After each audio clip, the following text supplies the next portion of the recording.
Well, I'm saying this as if it's good morning, even though it's about 5 after 7 on Sunday evening. I hope you guys had a weekend of some sort. I have to be honest with you; I don't necessarily know as I understand the difference in days anymore. I think we talked about that last week a little bit. I want to talk to you guys a little bit because we're gonna change direction a bit in class, and some of that is I've been struggling with some of the work that we're doing in terms of it feels kind of trivial, to be honest, at the moment. The world is changing. We spent time in class talking about how sort of my generation has gotten things to a point where, depending on how you view the world, some people think it's great, and some people think there's some things that are a little tweaked. I think you probably know some of my leanings on that, but that it was going to be up to you. It was going to be up to your generation, and that in class, part of my goal was to get you to think and ask questions, but to really stretch your thinking and develop your critical thinking skills so that when you do take on these problems, you're a little bit more equipped. Well, the reality is we're taking those problems on now. So my generation isn't getting a hall pass on this. We got some work to do, but so do you. And it's sort of an interesting time. It's fascinating, it's scary, it's uncertain, it's really strange, but it is what it is. And so this class is the cost of cool, right? And so we spent a lot of time talking about how companies, basically vie for our time, talent, and treasure in exchange for goods and services. Well, I want to take a slightly different look at that because we've explored the idea of what happens if companies were to change sort of who they viewed as their customer, if you will. If they paid more attention to the supply chain, if they paid more attention to what happens to the planet when some of the work that they're doing is taking place.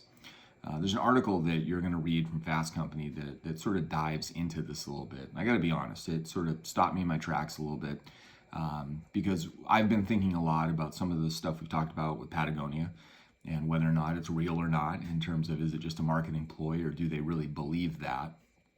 And I think if you've been following any of the stuff coming out of Patagonia, the company, recently, I think they do believe it.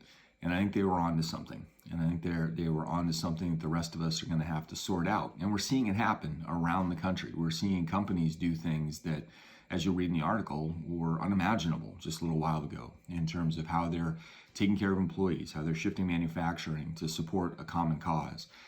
There's a lot of really interesting things going on. Is it all just going to go back to normal, the way it was before? Or are we in a significant time of change?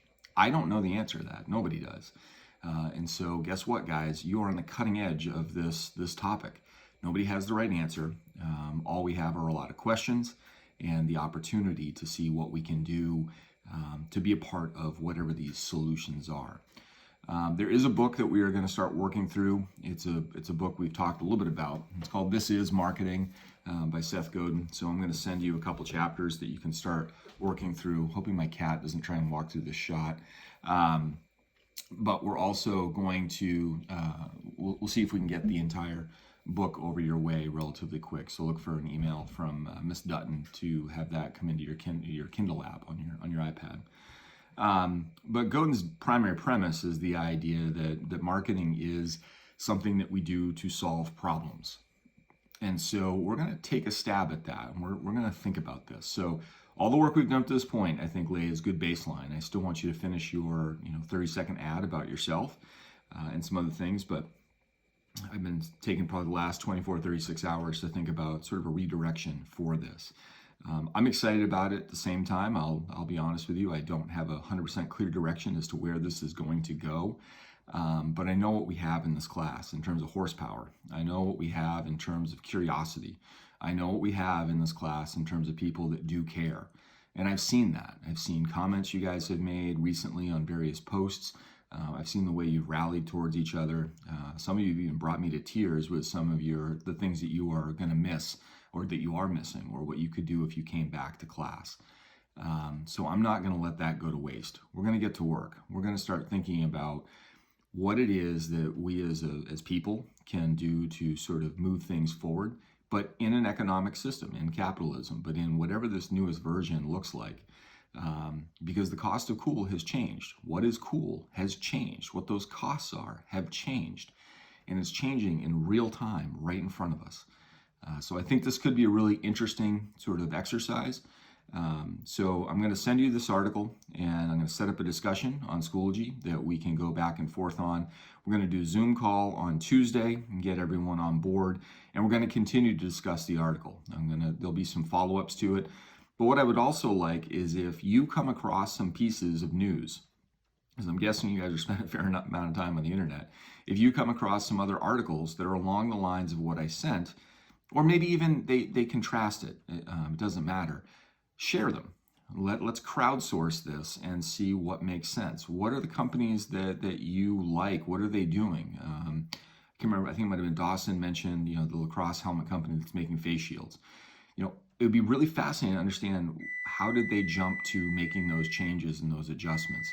But everything's changing. Everything's changing. And I think this is going to be an exciting thing to check out. So I'm going to post that article, and we're going to have a discussion on Schoology, a little bit of typing with that, and then we're going to get together on Zoom on Tuesday and have some greater discussion. So thank you guys, and either you're going to watch this and think I'm crazy, or you're going to go, hey, he might be onto something. But either way, we're in this thing together. Thank you.